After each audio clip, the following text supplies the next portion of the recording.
Hello dear students, good morning all of you and welcome to my YouTube channel Study with Faisal। आज हम आपके लिए लाए हैं संपूर्ण फिजिक्स का निचोड़।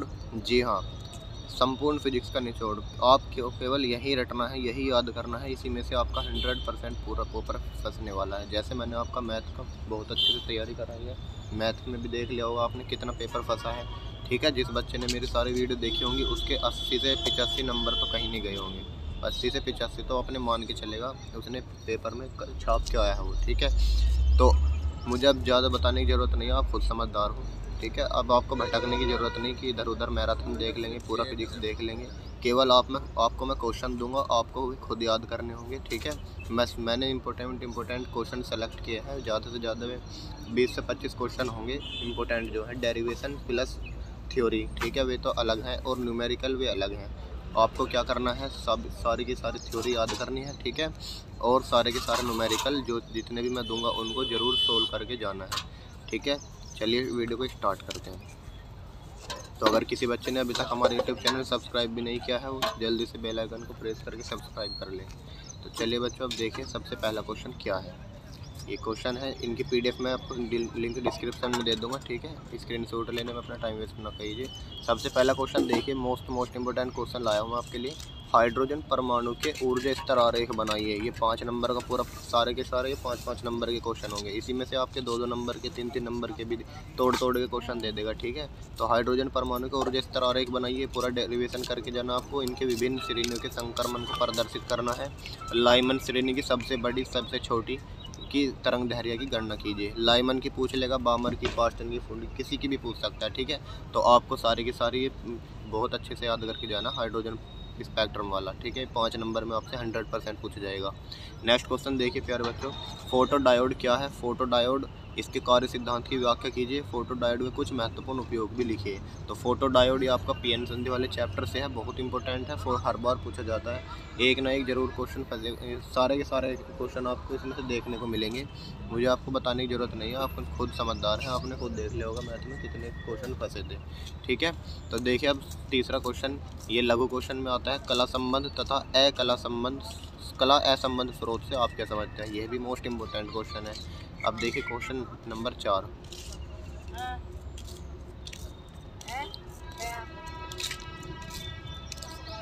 गोलीय अपवर्तक पृष्ठ के द्वारा अपवर्तन के लिए सूत्र n/v - 1/1/u = n-1/r स्थापित कीजिए। ये भी इम्पोर्टेंट क्वेश्चन है। आपको दोनों गोलीय अपवर्तक पृष्ठ और गोलीय उत्तल पृष्ठ दोनों करके जाने हैं। ठीक है, कोई सा भी आ सकता है। और नेक्स्ट क्वेश्चन देखिए, किसी पतले लेंस के लिए अपवर्तन का सूत्र स्थापित कीजिए। ये जो अपवर्तन का फॉर्मूला है, इसको लेंस मेकर फॉर्मूला भी बोलते हैं। तो आपसे या तो डायरेक्ट कह देगा किसी पतले लेंस के लिए अपवर्तन का सूत्र स्थापित कीजिए, या डायरेक्ट कह देगा लेंस मेकर फॉर्मूला, यानी ये स्थापित कीजिए। तो आपको अच्छे से करके जानी है पूरी डेरिवेशन। ठीक है, अब देखिए नेक्स्ट क्वेश्चन, संपर्क में रखे दो पतले लेंसों की संयुक्त फोकस दूरी तथा क्षमता का सूत्र स्थापित कीजिए। ये भी मोस्ट इम्पोर्टेंट क्वेश्चन है। सारे इम्पोर्टेंट क्वेश्चन है, आपको इन्हीं में याद करना है और कोई इधर उधर दिमाग मारने की ज़रूरत नहीं है। पूरी किताब पढ़ने से बेहतर है आप इन्हें अच्छे से पढ़ लीजिए, आपका पेपर बहुत अच्छा चला जाएगा। अब देखिए नंबर 7 क्वेश्चन, प्रिज्म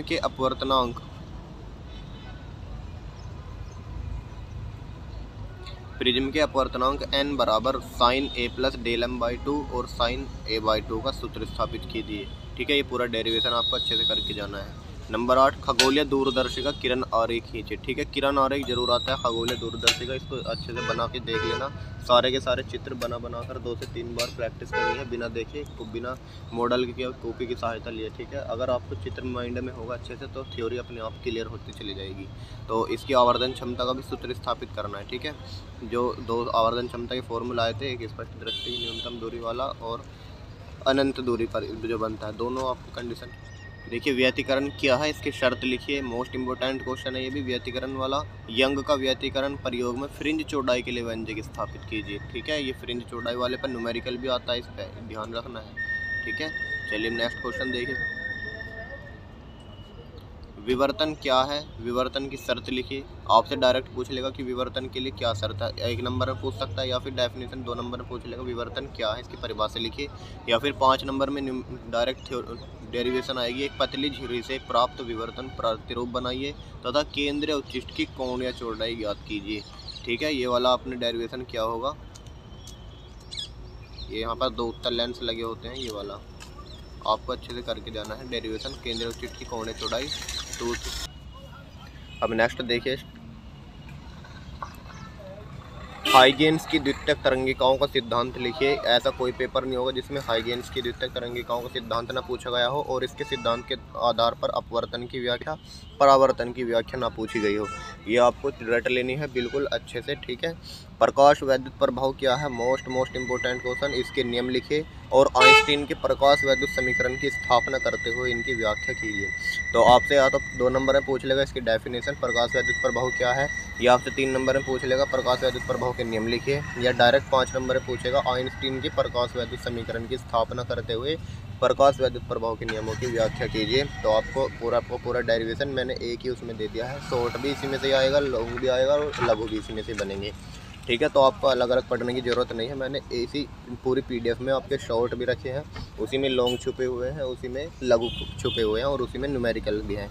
तो आपको केवल ये PDF अच्छे से याद करनी है। जो जो क्वेश्चन मैं बता रहा हूँ इन्हीं को आप मॉडल में से याद कीजिए, चाहे किताब में से, चाहे आपके स्कूल वाले मास्टर ने लिखवा रखे हो उसमें से याद कीजिए। लेकिन आप पढ़ना है, आपको इधर उधर भटकने की ज़रूरत नहीं है कि हम मैराथन देख लेंगे हमारा क्लियर हो जाएगा। मैराथन से कुछ क्लियर नहीं होगा, मैं क्लियर कट बात कहता हूँ। ठीक है, तो अब आपके पास केवल 1 दिन का समय है और 1 दिन भी नहीं, आधा ही दिन बचा है। ठीक है कि बच्चों, दहली आवृत्ति क्या है, बहुत ही बार पूछी गई है। दहली तरंग दैर्घ्य की परिभाषा, कार्यफलन की परिभाषा, निरोधी विभव की परिभाषा, इन सब की परिभाषा अच्छे से रट लेनी है। फॉर्मूला भी आपसे पूछा जा सकता है डायरेक्ट और इस पर न्यूमेरिकल भी पूछा जाएगा। ठीक है स्टूडेंट्स, अब नेक्स्ट देखिए, द्रव्य तरंगे क्या है, इसके 3 गुण लिखिए तथा सिद्ध कीजिए कि V वोल्ट से त्वरित किसी इलेक्ट्रॉन की दी ब्रोगली तरंग दैर्घ्य √150 वोल्टेज एंगस्ट्रॉम या 12.27/√V एंगस्ट्रॉम होती है। ये बहुत बार पूछी गई है आपसे। द्रव्य तरंगे डायरेक्ट पूछ लेगा, दी ब्रोगली तरंग दैर्घ्य से आप क्या समझते हैं और इनके गुण। ठीक है, अच्छे से याद करके जाने हैं। चलिए नेक्स्ट क्वेश्चन देखिएगा।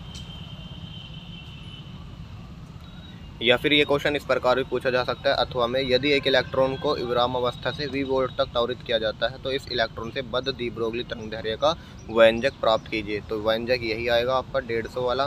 ठीक है, या तो आपसे डायरेक्ट ऐसे पूछा जाएगा जो ऊपर लिखा है, एक बार देख लीजिए, और जो या तो फिर अथवा में ऐसे पूछा जाएगा। तो लैंग्वेज भी आपको देखनी है, लेकिन क्वेश्चन कैसे पूछता है, तो दोनों में आपको एक ही आंसर लिखना है। अब देखिए नेक्स्ट क्वेश्चन स्टूडेंट्स, हाइड्रोजन परमाणु के प्रथम उत्तेजन विभव आयन तथा प्रथम आयनन विभव का क्या अर्थ है, इनके मान भी लिखिए। मोस्ट इंपोर्टेंट है, डायरेक्ट लघु क्वेश्चन छपेगा यहाँ से। प्रथम उत्तेजन विभव, या फिर बहुविकल्प में पूछ लेगा कि हाइड्रोजन परमाणु का आयनन विभव कितना होता है, हाइड्रोजन परमाणु का उत्तेजन विभव कितना होता है, अच्छे से याद करके जाना है। ठीक है, तब देखिए नेक्स्ट क्वेश्चन, रदरफोर्ड का अल्फा कण प्रकीर्णन प्रयोग, मोस्ट इंपोर्टेंट, इसकी कमियां लिखिए। ठीक है, इसकी कमियों को बोहर ने किस प्रकार दूर किया, बोहर मॉडल द्वारा समझाइए, ये भी इम्पोर्टेंट है। अब नेक्स्ट देखिए, नाभिकीय बंधन ऊर्जा, मोस्ट इंपोर्टेंट, हर बार पूछा जाता है। नाभिकीय विखंडन और नाभिकीय संलयन दोनों की परिभाषा आपको अच्छे से रट लेनी है। एक एक इनका एग्जाम्पल भी, जैसे आपसे पूछ लेगा परमाणु बम किस पर आधारित है, नाभिकीय विखंडन पर या नाभिकीय संलयन पर। ठीक है, या फिर आपसे पूछ लेगा हाइड्रोजन बम किस पर आधारित है, तो आपको याद रखना है परमाणु बम व नाभिकीय विखंडन पर आधारित है और हाइड्रोजन बम नाभिकीय संलयन पर। तो इनके एग्जाम्पल मैंने बता दिए और इनमें अंतर भी आपको याद करना है। ठीक है, तो पूरा एक इसी में मैंने लिख दिया है। नेक्स्ट देखिएगा, समस्थानिक की परिभाषा पूछी जाती है आपसे, संभारिक की, समन्यूट्रॉनिक को और इनके उदाहरण। ठीक है, मोस्ट इंपोर्टेंट है, इनको अच्छे से रट लेना है, बिल्कुल आपको यही छपा मिलेगा। और जो ऑब्जेक्टिव की आप टेंशन मत लीजिए, मैंने अपने चैनल पर कम्युनिटी टैब में जाइएगा, वहाँ पर बहुत सारे ऑब्जेक्टिव मैंने डाले हुए हैं फिजिक्स के, आप उनको लगाइए, वहाँ पर आपको उनको पता चलेगा आपको इम्पोर्टेंट। ठीक है, वहाँ पर उनके आंसर भी आपको पता चल जाएगा। नहीं आंसर मिले तो आप मॉडल में देखिए कहीं। अब नेक्स्ट देखिए, ऊर्जा बैंड क्या है, इनके आधार पर ठोसों यानी चालक, अर्धचालक और अचालकों को वर्गीकृत कीजिए। तो ऊर्जा बैंड से आपसे डायरेक्ट क्वेश्चन पूछेगा कि और चालक और अचालक में अंतर बताइए ऊर्जा बैंड के आधार पर, ठीक है। तो ऊर्जा बैंड वाला लॉन्ग क्वेश्चन आपको करके जाना है। एन टाइप और पी टाइप को तो रट ले, घोल के पी जाओ चाहिए। एंड हर बार पूछा जाएगा एन टाइप, पी टाइप और चालक। या आप पूछ लेगा जर्मेनियम को एन टाइप कैसे बनाओगे, पी टाइप कैसे बनाओगे, ठीक है। तो पी एन संधि डायोड क्या है, मोस्ट इम्पोर्टेंट, ठीक है। और इसके अग्रभिनत और पश्चाभिनत वाला डायग्राम आपसे पूछ लेगा, आरेख खींच कर बनाइए और इसकी थ्योरी आपको याद करनी है। और ये तो 100% पूछा जाएगा। पीएन संधि को अर्ध तरंगदिष्टकारी या पूर्ण तरंगदिष्टकारी एक जरूर आता है, या तो अर्ध तरंगदिष्टकारी के रूप में या फिर पूर्ण तरंगदिष्टकारी के रूप में कैसे प्रयुक्त करोगे, ये मोस्ट इम्पोर्टेंट है, ठीक है बच्चों। मैंने स्टूडेंट्स 2 आपको प्रीवियस सेट कराए हैं जो 2022 में पूछे गए थे एग्ज़ाम में, ठीक है। उनको जाकर देख लीजिएगा, वहाँ पर आपको सारे न्यूमेरिकल्स जो आए हुए हैं उनका सॉल्यूशन मिल जाएगा। और थ्योरी मैंने आपको ऐसे ही बताई है, ठीक है। आप उनको केवल याद करनी है, मैंने वहाँ पर न्यूमेरिकल सोल्व कराए हुए हैं, आप जाकर देखिएगा। लिंक मैं डिस्क्रिप्शन बॉक्स में डाल दूँगा, दोनों वीडियो आपको देख कर जानी है, उनमें से भी आपको बहुत कुछ देखने को मिलेगा। अब देखिए नेक्स्ट, देखिए क्वेश्चन। एलईडी क्या है, इसकी फुल फॉर्म पूछी जाती है आपसे हर बार। एलईडी की फुल फॉर्म क्या है, इसका सिद्धांत और कार्यविधि का सचित्र वर्णन कीजिए, ठीक है। और इसके उपयोग भी आपको अच्छे से याद करने हैं। एक सोलर सेल आपसे पूछा जाता है। फोटो डायोड तो मैंने पीछे बता दिया आपको। फोटो डायोड, एलईडी और सोलर सेल, इन तीनों में से एक डेरिवेशन जरूर मिलेगी आपको 100%। और संरचना, कार्यविधि जरूर याद करनी है। ऐसा कोई पेपर नहीं होगा जिसमें ये तीनों में से हर बार ना पूछी गई हो, चाहे आप अनसोल्ड उठाकर देख लीजिए, मॉडल उठाकर देख लीजिए, ठीक है। अब देखिए नेक्स्ट है लॉजिक गेट। लॉजिक गेट वाले चैप्टर से भी आपका बहुत बार पूछा जाता है। लॉजिक गेट क्या है, इनके प्रकार, और आपसे पूछ लेगा इनका बूलियन व्यंजक या सत्यता सारणी देकर प्रतीक चिन्ह पूछ लेगा, ठीक है। आपको किसी लॉजिक गेट की सत्यता सारणी देकर पूछ लेगा किस लॉजिक गेट के, उसका नाम लिखिए, प्रतीक बनाइए और बूलियन व्यंजक लिखिए। ये सब आपको अच्छे से रट लेनी है, ठीक है, लॉजिक गेट वाला चैप्टर भी। नेक्स्ट देखिए स्टूडेंट्स, हाँ, ये आपके सेकंड बुक अभी यहाँ पर कंप्लीट होती है। अब यहाँ से फर्स्ट बुक स्टार्ट हो जाती है आपकी, ठीक है। तो फर्स्ट बुक में, पहली बुक में 25 क्वेश्चन मैंने बता दिए, सेकंड बुक में 25 बता दिए, सॉरी। और अब सेकंड बुक की बारी है। तो सेकंड बुक में देख लीजिए, सबसे पहला 100% जो पूछा जाएगा, गॉस की प्रमेय लिखिए, इसे सिद्ध कीजिए। इसके आधार पर अनंत लंबाई के सीधे धारावाही चालक तार के कारण वैद्युत क्षेत्र की तीव्रता या फिर अनंत विस्तार की आवेशित चादर के कारण वैद्युत क्षेत्र की तीव्रता हर बार पूछी जाती है। इसको अच्छे से घोल के पी जानी है। गॉस के प्रमेय को तो बिल्कुल छोड़ के मत जाइएगा, मोस्ट इम्पोर्टेंट है, ठीक है। अब नेक्स्ट देखिए, वैद्युत द्विध्रुव के अक्ष तथा निरक्ष पर वैद्युत क्षेत्र की तीव्रता का व्यंजक। या तो अक्ष पर पूछ लेगा वैद्युत क्षेत्र की तीव्रता का व्यंजक, या निरक्ष पर पूछ लेगा। मैंने चारों डेरिवेशन इसी क्वेश्चन में लिख दी है। या फिर अक्ष पर वैद्युत विभव का व्यंजक पूछ लेगा, या निरक्ष पर वैद्युत विभव का व्यंजक। तो आपको चारों में से एक जरूर रखी हुई मिलेगी, ठीक है स्टूडेंट्स। इसको हल्के में मत लेना, बिल्कुल भी अच्छे से करके जानी है। इन्हीं क्वेश्चन को आप रट लो, इन्हीं क्वेश्चन को याद कर लो, इन्हीं में से 100% मिलेगा, वादा है आपसे। अब देखिए नेक्स्ट क्वेश्चन स्टूडेंट्स,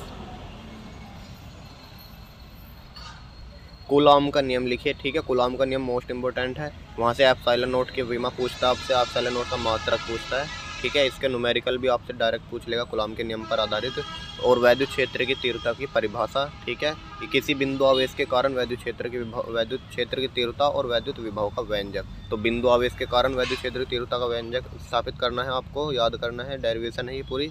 और वैद्युत विभव का व्यंजक इंपॉर्टेंट है, इनको भी अच्छे से याद करना है। और इन दोनों में रिलेशन, वैद्युत विभव तथा वैद्युत क्षेत्र की तीव्रता में रिलेशन क्या है, E बराबर V/L, ये वाला डेरिवेशन या फिर इसका न्यूमेरिकल जरूर आएगा, ठीक है स्टूडेंट्स। नेक्स्ट देखिए,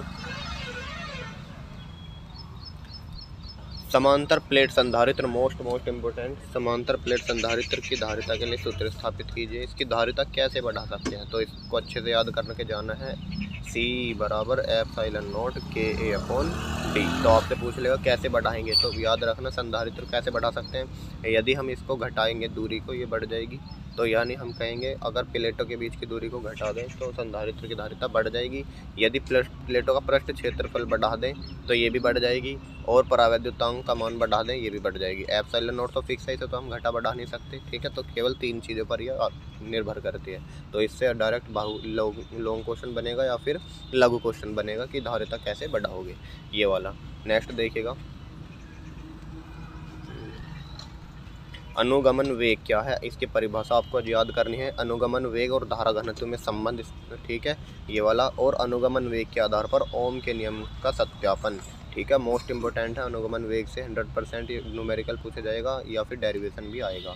और व्हीटस्टोन सेतु तो एग्जामिनर का फेवरेट क्वेश्चन है भाई सब, इसे तो आपको रट लेना है। इससे अगर ये नहीं आया तो समझ लेना कुछ नहीं आया एग्जाम में। व्हीटस्टोन सेतु की संतुलन की शर्त P/Q बराबर R/S और प्लस साथ में इसका न्यूमेरिकल, ठीक है, न्यूमेरिकल भी चिपका के देगा साथ में। बहुत अच्छा है क्वेश्चन, अच्छे से याद करना है। व्हीटस्टोन सेतु का एक और भैया है मीटर सेतु, इसको भी आपको अच्छे से याद करना है। इसी पर आधारित है व्हीटस्टोन सेतु पर। तो या तो ये पूछेगा व्हीटस्टोन सेतु या फिर मीटर सेतु, दोनों में से एक जरूर पूछेगा। और विभव मापी भी पूछता है। सिद्धांत लिखिए, इसकी कार्यविधि का सचित्र वर्णन कीजिए। किरचॉफ के नियम, किरचॉफ के नियम भी इम्पोर्टेंट है। बिना किरचॉफ के नियम तो एग्जाम आना पॉसिबल ही नहीं है। यानी एग्जामिनर किरचॉफ के नियम ना दे और आपका एग्जाम दे दे, ऐसी कोई बात ही नहीं हो सकती। किरचॉफ के नियम पर एक न्यूमेरिकल चिपका कर जरूर देगा, इसको अच्छे से याद करना है। इसके मैंने न्यूमेरिकल आप कराए हुए हैं, जो मैंने प्रीवियस ईयर के पेपर सोल्व कराए थे उसमें किरचॉफ का नियम आया था और उसके न्यूमेरिकल भी आए थे। व्हीटस्टोन सेतु आया था, उसका न्यूमेरिकल भी आया था, तो मैंने कराए हुए हैं। लिंक डिस्क्रिप्शन बॉक्स में है, वहाँ से जाकर उन्हें देख लेना जरूर। अब नेक्स्ट देखिएगा, ये परिभाषा आपसे डायरेक्ट पूछी जाती है। 1 एम्पेयर की परिभाषा लिखिए, 1 इलेक्ट्रॉन वोल्ट की परिभाषा लिखिए, 1 हेनरी की परिभाषा। तो आपको तीनों याद करनी है परिभाषा। ये आपसे लघु क्वेश्चन बन के आएगा डायरेक्ट, ठीक है, तो अच्छे से याद करके जाना है। अब देखिएगा, एम्पियर का नियम लिखिए। एम्पियर का नियम और एम्पियर की परिभाषा अलग अलग है दोनों, ठीक है। जैसे गॉस की प्रमेय है, ऐसी एम्पियर की प्रमेय है। इसके आधार पर अनंत लंबाई के सीधे धारावाही चालक तार के कारण चुंबकीय क्षेत्र का व्यंजक, वहाँ पर क्या था, गॉस की प्रमेय के आधार पर अनंत लंबाई के सीधे धारावाही चालक के कारण आवेशित चालक तार के कारण विद्युत क्षेत्र तीव्रता थी, यहाँ पर है चुंबकीय क्षेत्र की तीव्रता। दोनों सेम है, थोड़ी सी लैंग्वेज अलग है। यहाँ पर गॉस की प्रमेय लगती थी, यहाँ पर लगेगा एम्पियर का नियम। तो मोस्ट इंपॉर्टेंट है ये, ठीक है, बहुत बार पूछा भी गया है। आप चाहेंगे तो मॉडल उठा कर देख लेना कितनी बार सन डली हुई है उस पर। अब देखिएगा नेक्स्ट क्वेश्चन, कुंडली के केंद्र पर चुंबकीय क्षेत्र का व्यंजक, ठीक है, कुंडली जो आपकी धारावाही कुंडली होती है, इसके केंद्र पर चुंबकीय क्षेत्र का व्यंजक। ये आपसे डायरेक्ट इस पर न्यूमेरिकल पूछ लेगा या इसका सूत्र पूछ लेगा डायरेक्ट। परिनालिका के भीतर चुंबकीय क्षेत्र की तीव्रता, परिनालिका जो होती है आपकी, ठीक है, ये वाला आपको अच्छे से करना है। इसके अंदर चुंबकीय क्षेत्र की तीव्रता, बायो सैवर्ट का नियम मोस्ट इंपोर्टेंट है। और म्यू नॉट एप्सिलॉन नॉट, ये तो एग्जामिनर का फेवरेट है। बहुविकल्प में पूछ लेगा या फिर अति लघु में पूछ लेगा या फिर लघु में पूछ लेगा कि म्यू नॉट और एप्सिलॉन नॉट में संबंध स्थापित कीजिए। तो म्यू नॉट एप्सिलॉन नॉट का मात्रक भी पूछ सकता है आपसे, क्या होता है मात्रक, मीटर प्रति सेकंड, क्योंकि यहाँ पर देखिएगा 1/म्यू नॉट और एप्सिलॉन नॉट किसके इक्वल होता है, सी के। ये आपसे पूछ लेगा इसका मात्रक बताइए, तो प्रकाश के वेग के बराबर होता है। वेग का मात्रक होगा, विमा भी क्या होगी, LT-1। तो अच्छे से याद करके जाना है।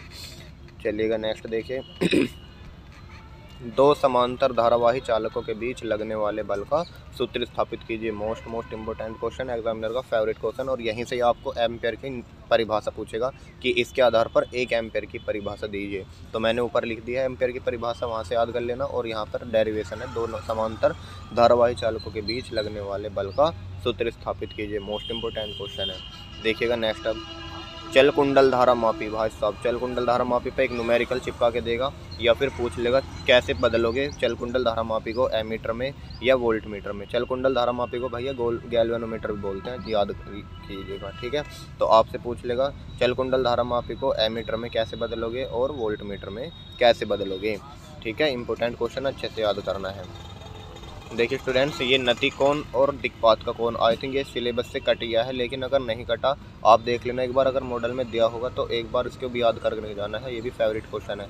नति कोण, दिक्पात का कोण और पृथ्वी के चुंबकीय क्षेत्र का क्षैतिज घटक की परिभाषा डायरेक्ट पूछ लेगा आपसे। कोई या फिर लॉन्ग दे देगा कि पृथ्वी के चुंबकीय क्षेत्र के घटक लिखिए, ठीक है, ये आपसे पूछ लेगा। तो 3 घटक होते हैं, याद रखिएगा, नति कोण, दिक्पात का कोण और पृथ्वी क्षेत्र के चुंबकीय क्षेत्र का क्षैतिज घटक। इम्पोर्टेंट है, अच्छे से याद करके जाना। देखिए स्टूडेंट्स, नेक्स्ट क्वेश्चन है स्वप्रेरण गुणांक, मोस्ट इंपोर्टेंट। अन्योन्य प्रेरण गुणांक भी मोस्ट इंपोर्टेंट है। इनकी डायरेक्ट परिभाषा पूछी जाती है आपसे, न्यूमेरिकल चिपका के देगा साथ में आपको, ठीक है। स्वप्रेरण गुणांक की मात्रक अच्छे से याद करना है। अन्योन्य प्रेरण का मात्रक दोनों का वैसे सेम ही होता है, हेनरी होता है, ठीक है।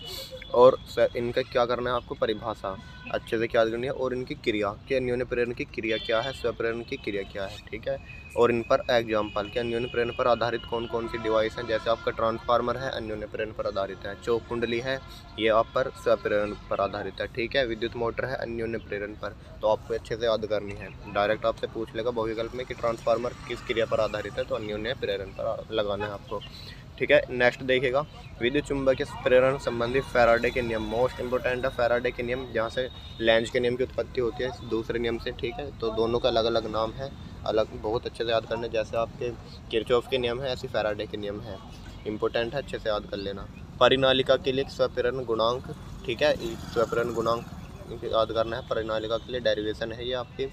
और नेक्स्ट देखिए, भंवर धारा, मोस्ट इंपोर्टेंट है शॉर्ट के लिए। भंवर धारा क्या है, इससे क्या हानियां हैं और इससे कैसे बचाएंगे, और उसके उपयोग भी लिखिए। ट्रांसफार्मर में भंवर धारा को कैसे कम किया जाएगा, ये आपसे अलग अलग पूछ सकता है। मैंने आपसे एक में ही क्वेश्चन दे दिया, सब कुछ याद करके जाना आपको भंवर धाराओं के बारे में। इंपॉर्टेंट क्वेश्चन है, इसको हरगिज छोड़ के मत जाइएगा।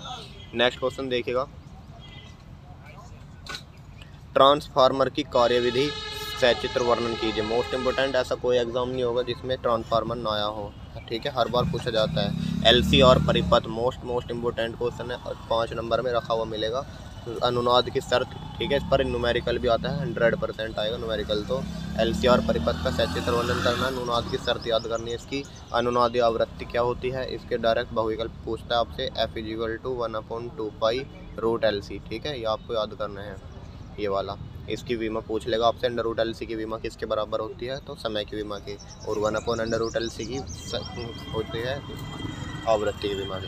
प्रतिबाधा का, ठीक है, Z बराबर हो जाएगा आपका √R² + XL - XC का होल स्क्वायर। आपको ये अच्छे से याद करके जाना है। प्रेरण प्रतिघात XC XL बराबर ω/L, ठीक है। धारित्य प्रतिबाधा की परिभाषा, सूत्र, सब कुछ आपको याद करना है। LCR देखिए स्टूडेंट्स, नेक्स्ट क्वेश्चन दिया है आपको, प्रत्यावर्ती धारा का शिखर मान यानी I0 तथा वर्ग माध्य मूल मान IRMS में संबंध स्थापित कीजिए। ये भी मोस्ट इंपोर्टेंट है, इससे आपका न्यूमेरिकल आएगा, ठीक है। जैसे प्रत्यावर्ती धारा का शिखर मान और V0 में संबंध पूछ लेगा आपका, तो क्या होता है, VRMS बराबर V0/√2। सेम ऐसे होता है IRMS बराबर I0/√2।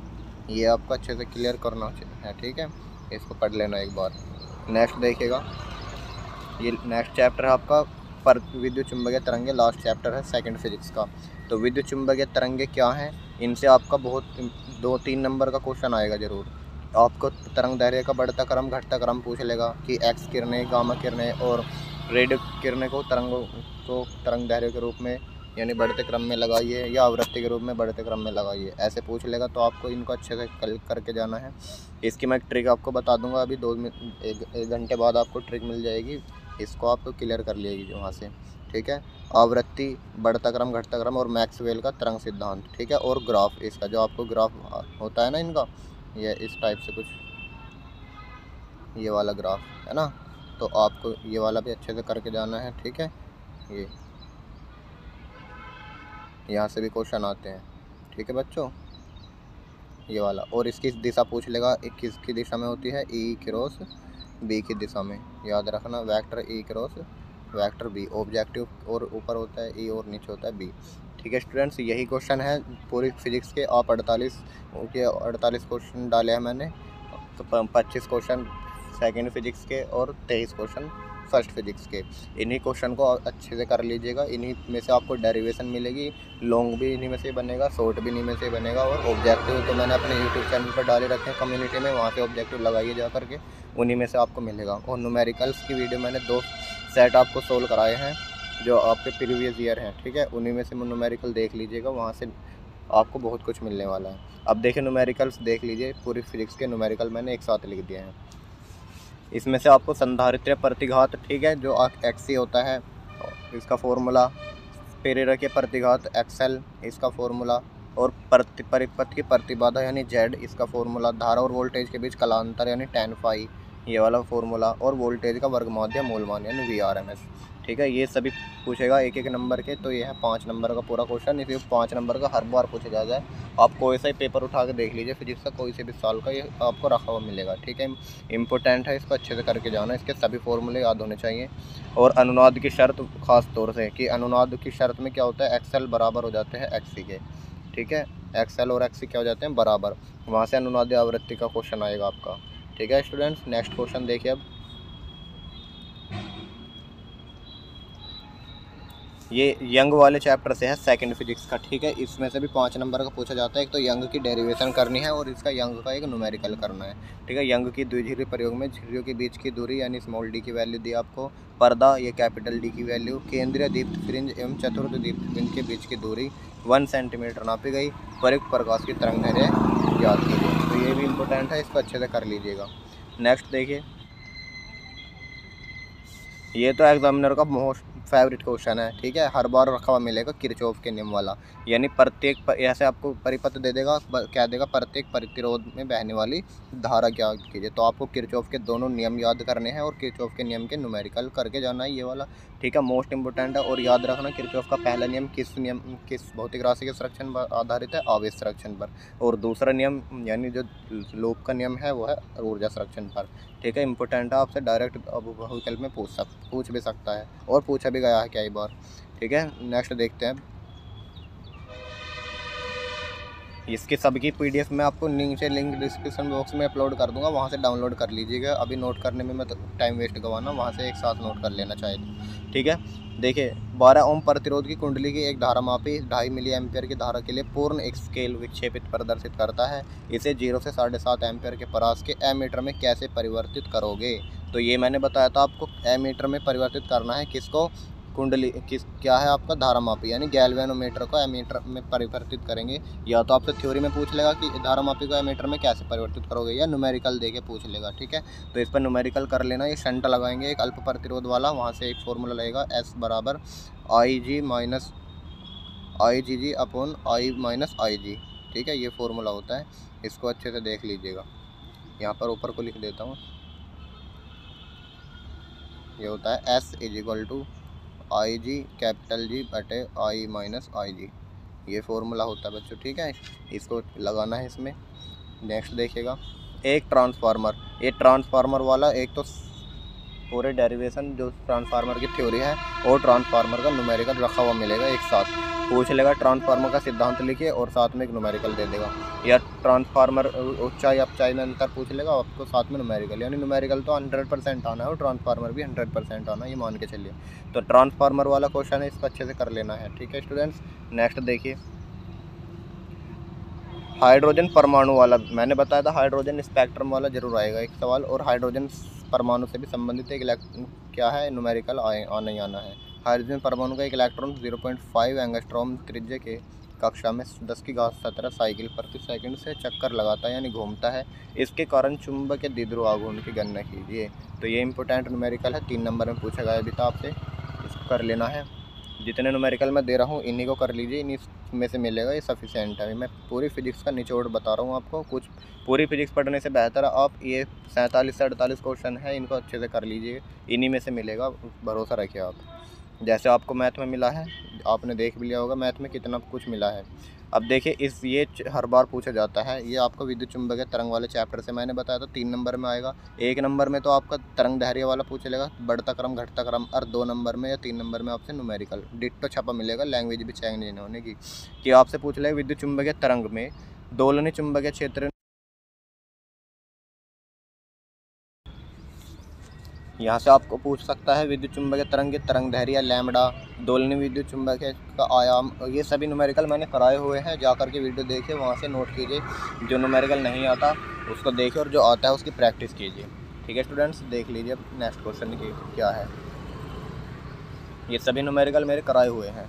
एक अनंत रेखीय आवेश 2 मीटर दूरी पर 4.5 × 10⁴ न्यूटन प्रति कूलम का विद्युत क्षेत्र उत्पन्न करता है। रेखीय आवेश घनत्व ज्ञात कीजिए।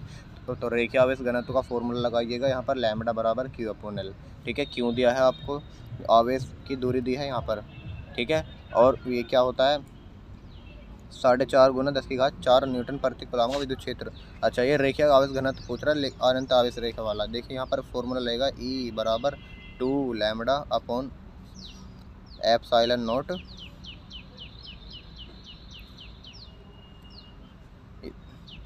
इसको कर लीजिएगा।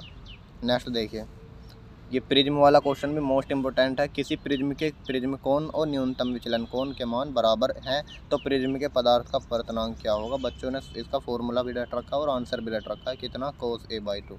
ये आंसर होता है इसका।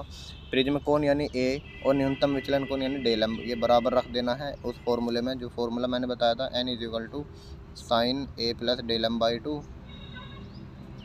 और बटे sin a/2। ठीक है, ये फॉर्मूला आपको लगाना है इसमें। ए की वैल्यू डेल एम के बराबर रखने पर आपका आंसर ये आना चाहिए, cos a/2।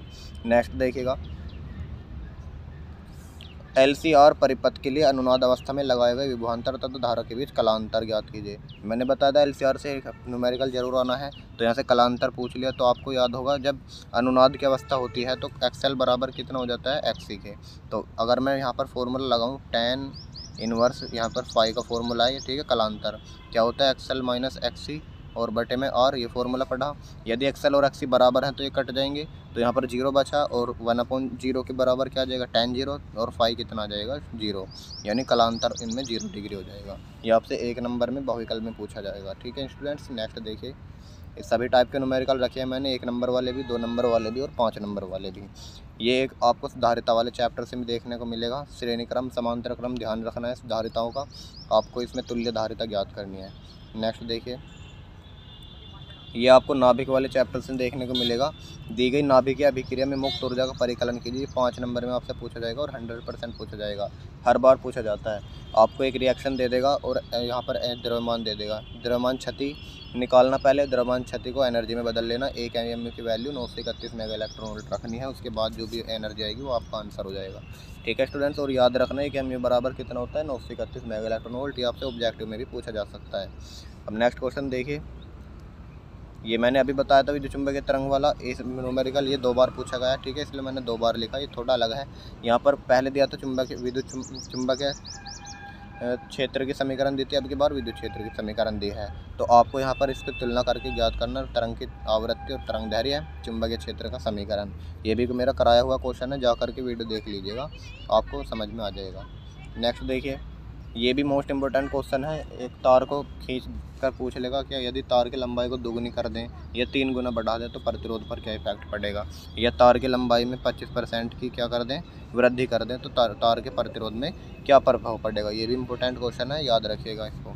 नेक्स्ट देखिएगा, डेढ़ अपवर्तनांक वाले एक समतल अवतल लेंस के अवतल पृष्ठ की वक्रता त्रिज्या 5 नंबर का क्वेश्चन। ठीक है, मोस्ट इम्पोर्टेंट और हर बार पूछा जाता है।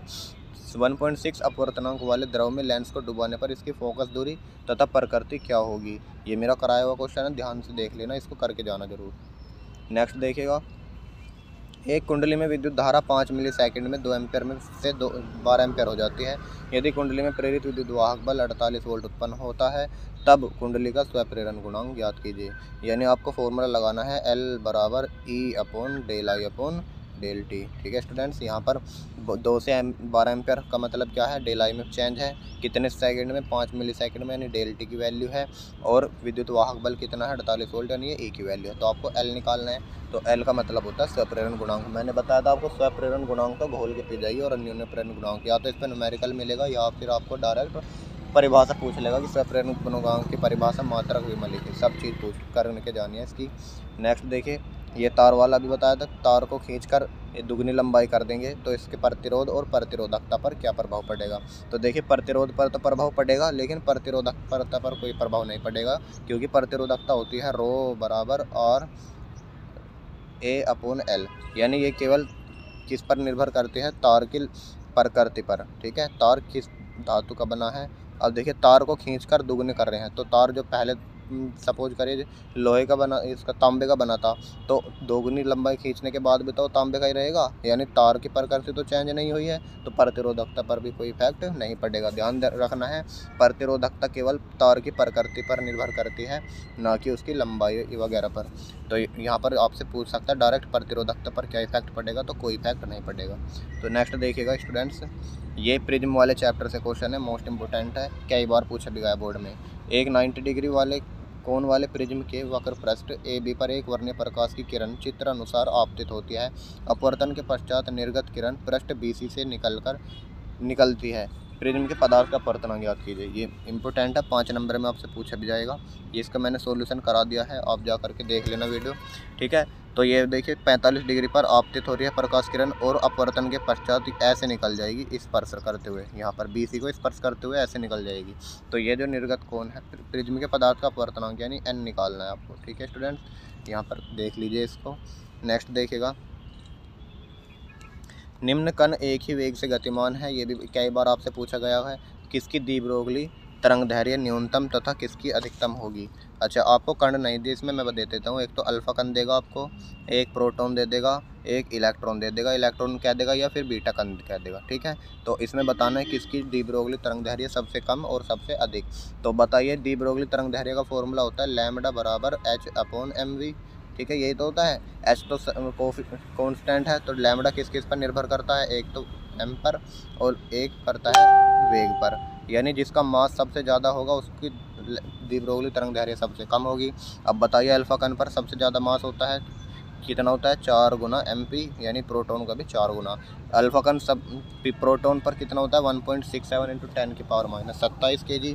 और इलेक्ट्रॉन सबसे हल्का कण होता है, तो सबसे हल्का जो होगा उसकी द्विब्रोगली तरंगदैर्घ्य सबसे अधिक होगी, और जिसको सबसे भारी होगा उसकी द्विब्रोगली तरंगदैर्घ्य सबसे अधिक होगी, ठीक है स्टूडेंट्स। यहाँ पर ध्यान देना आपको। चलिए नेक्स्ट देखिए, 60 डिग्री अपवर्तन कोण वाले प्रिज्म का पीले प्रकाश के लिए अपवर्तनांक √2 है। अल्पतम विचलन की स्थिति में ज्ञात कीजिए। यह आपसे अलग अलग प्रकार के कोण पूछ लेगा, इनमें कंफ्यूज मत होना। अल्पतम विचलन कोण यानी ΔM, ठीक है। आपतन कोण यानी I, अपवर्तन कोण यानी R, अपवर्तन कोण I' और निर्गत कोण R, ये आपसे पूछ लेगा। तो यहाँ इसको करके जाना, 5 नंबर का क्वेश्चन है। चलिए नेक्स्ट देखिए, ये स्टूडेंट्स यहाँ पर पीएन संधि से आपसे एक सवाल पूछ लेगा कि निम्न पीएन संधि ऐसे जुड़ी हैं परिपथ में, तो धारा I1, I2 और I3 के मान ज्ञात करने हैं। तो सबसे पहले तो आपको ये चेक करना पड़ेगा कि पीएन संधि किस अभिनत में जुड़ी है, यानी अग्र अभिनत है या पश्च अभिनत है। तो यहाँ पर देख लीजिए, अग्र अभिनत कब होती हैं, यदि पीएन संधि का पी सिरा क्या होता है भाई, ये पी होता है और ये एन सिरा होता है, ठीक है।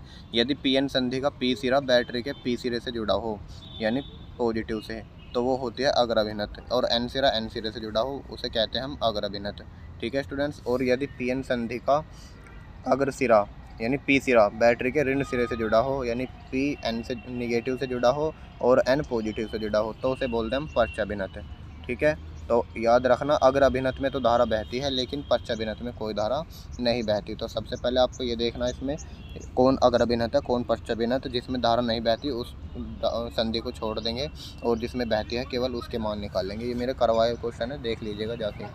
देखिए नेक्स्ट क्वेश्चन है आपको, 1 फैराडे वाले विद्युत धारिता वाले गोलीय चालक की त्रिज्या, ये आपसे 1 नंबर में पूछा जाएगा। यानी 1 फैराडे धारिता दे दी, यानी C बराबर 1 फैराडे, ठीक है। गोलीय चालक की त्रिज्या ज्ञात कीजिए। तो एक गोलीय चालक का फॉर्मूला मैंने बताया था आपको, C बराबर 4πε0 KR, ये आपको बताया था, ठीक है। यहाँ से रेडियस निकाल लेना, 4πε0 की वैल्यू रख देने हैं और इस C की वैल्यू रख देनी, तो आपसे रेडियस पूछ लेगा चालक की। चलिए नेक्स्ट देखिएगा, 6000 एंगस्ट्रॉम तरंग दैर्घ्य का समांतर किरणपुंज 3 × 10⁻⁶ चौड़े झिर्रे पर लंबवत आपतित होता है। प्राप्त विवर्तन प्रारूप में केंद्र उच्चिष्ट की चौड़ाई ज्ञात कीजिए। तो केंद्र उच्चिष्ट की चौड़ाई का तो एक तो व्यंजक याद करके जाना आपको, ठीक है, जिसका फॉर्मूला मैंने बताया था 2θ बराबर λ/e, ठीक है। और एक याद करके जाना इसका न्यूमेरिकल, जैसे यंग वाली डेरिवेशन और यंग पर न्यूमेरिकल आता है, सेम ऐसे ही विवर्तन वाली डेरिवेशन और विवर्तन पर क्या आता है, न्यूमेरिकल आता है, 100% आता है। और यहाँ पर देखिए केंद्र कोणीय चौड़ाई ज्ञात करनी है, 2θ की वैल्यू ज्ञात करनी है। आपको लैम्बडा दिया है और चौड़ाई दी है, फ्रिंज चौड़ाई यहाँ पर रख दीजिएगा, जो सोल्व करके आएगा वो आंसर होगा। देखिए नेक्स्ट क्वेश्चन है, ये धातु का कार्यफलन की डेफिनेशन और दहली तरंगदैर्घ्य दहली आवृत्ति की डेफिनेशन और इसका एक न्यूमेरिकल जरूर आएगा, इसके फॉर्मूले अच्छे से क्लियर कर लीजिएगा। किसी धातु का कार्यफलन 4 इलेक्ट्रॉन वोल्ट दिया है, शून्य गतिज ऊर्जा के प्रकाश इलेक्ट्रॉनों के उत्सर्जन हेतु आवश्यक विकिरण का तरंगदैर्घ्य क्या होगा, इसको करके जाइएगा, मोस्ट इंपोर्टेंट है। नेक्स्ट देखिए, बताया था हाइड्रोजन परमाणु वाले से जरूर आएगा, हाइड्रोजन स्पेक्ट्रम से। तो हाइड्रोजन परमाणु के वर्णक्रम मतलब स्पेक्ट्रम में प्राप्त पाँचन श्रेणी की वर्ण रेखाओं का न्यूनतम तरंगदैर्घ्य ज्ञात कीजिए। तो किसी भी श्रेणी को दे देगा, आपसे कह देगा इसकी न्यूनतम तरंगदैर्घ्य ज्ञात कीजिए। तो देखिए जो आपके हाइड्रोजन परमाणु का स्पेक्ट्रम होता है उसमें 5 श्रेणी होती हैं, लाइमन, बामर, पार्चन, फुंड और ब्रैकेट। तो इसकी मैंने आपको ट्रिक बता रखी है, लाया, बापू, बर्फ। ठीक है, देखिए क्या होती है लाया, बापू, बर्फ। यहाँ से क्लियर कर लीजिए, 2 नंबर में आपसे पूछ सकता है। अब देखिए ला से मतलब बन जाएगा लाइमन, ठीक, और बा से मतलब बामर, और पै का मतलब पार्चन, ठीक है, और बै का मतलब ब्रैकेट, और फै का मतलब फुंड। तो ये आपको क्रम याद रखना है, सबसे पहले लाइमन श्रेणी, फिर बामर श्रेणी, फिर पार्चन श्रेणी, फिर ब्रैकेट और फिर फुंड श्रेणी। और याद रखना ये किस किस एरिया में पड़ती है। लाइमन श्रेणी दृश्य प्रकाश में पड़ती है, ठीक है, और बामर श्रेणी आपकी लाइमन श्रेणी आपकी पराबैंगनी में पड़ेगी, पराबैंगनी में, और बामर श्रेणी आपकी दृश्य प्रकाश में पड़ेगी, और पार्चन श्रेणी आपकी अवरक्त में पड़ेगी, और ब्रैकेट और फुंड भी अवरक्त में पड़ेगी। यानी लास्ट की तीनों जो है अवरक्त में है, अवरक्त। और जो पहली की है वो पराबैंगनी में पड़ती है और दूसरी दृश्य में पड़ती है। ये आपको याद करनी है, डायरेक्ट बहुविकल्प में पूछ लेगा कि लाइमन श्रेणी किस क्षेत्र में पड़ती है, ऐसे। चलिए नेक्स्ट क्वेश्चन देखिए। धातुओं का कार्यफलन अभी बताया था, आएगा एक क्वेश्चन। धातुओं का कार्यफलन दिया है आपको और 2 इलेक्ट्रॉन वोल्ट है, ये 5000 एंगस्ट्रॉम का तरंग दैर्घ्य है, तो ज्ञात कीजिए। ये भी आपसे अलग अलग चीज़ ज्ञात करवाएगा, दहली तरंग दैर्घ्य निकलवा लेगा। प्रकाश इलेक्ट्रॉनों की अधिकतम गति ऊर्जा, निरोधी विभव। निरोधी विभव की परिभाषा याद करके जानी इम्पोर्टेंट है। बस इतने ही क्वेश्चन हैं आपको, यही 25 तो मैंने आपको देखे न्यूमेरिकल बताए हैं, और 50 के करीब मैंने आपको डेरिवेशन और थ्योरी बताई हैं। इन्हीं में से आपको मिल जाएगा 25 तो कितने हैं न्यूमेरिकल, और 48 लगभग डेरिवेशन और थ्योरी, दोनों मिला के मैंने आपको कम से कम 25 और 50 73 क्वेश्चन मान लीजिए। तो देखिए पूरी फिजिक्स पढ़ने से बेहतर आप इन 73 क्वेश्चन को अच्छे से क्लियर कर लो, रट लो इन्हें, चाहे घोल के पी जाओ कैसे। इन्हीं में से मिलेगा आपको प्रोम हिसाब से, और इन सब की PDF मैं नीचे डिस्क्रिप्शन बॉक्स में दे दूँगा, वहाँ से आपको डाउनलोड कर लीजिएगा। आपके पास बहुत कम टाइम है, मेहनत में लग जाइए, इधर उधर भटकिए मत बिल्कुल भी। ठीक है स्टूडेंट्स, चलिए आज के लिए इतना ही, मिलते हैं नेक्स्ट वीडियो में। तब तक के लिए जय हिंद। और चैनल पर नए हो तो चैनल को सब्सक्राइब करके बेल आइकन को प्रेस कर लीजिए, ताकि आपको ऐसी इन्फॉर्मेशन मिलती रहे सबसे पहले। चलिए सभी को बेस्ट ऑफ लक, अच्छे से करके आना। जैसे मैथ को फोल्ड कराए हो ऐसे फिजिक्स को फोल्ड कराना, उम्मीद है मुझे आप फोल्ड कराओगे ज़रूर। ठीक है स्टूडेंट्स, तो चलिए।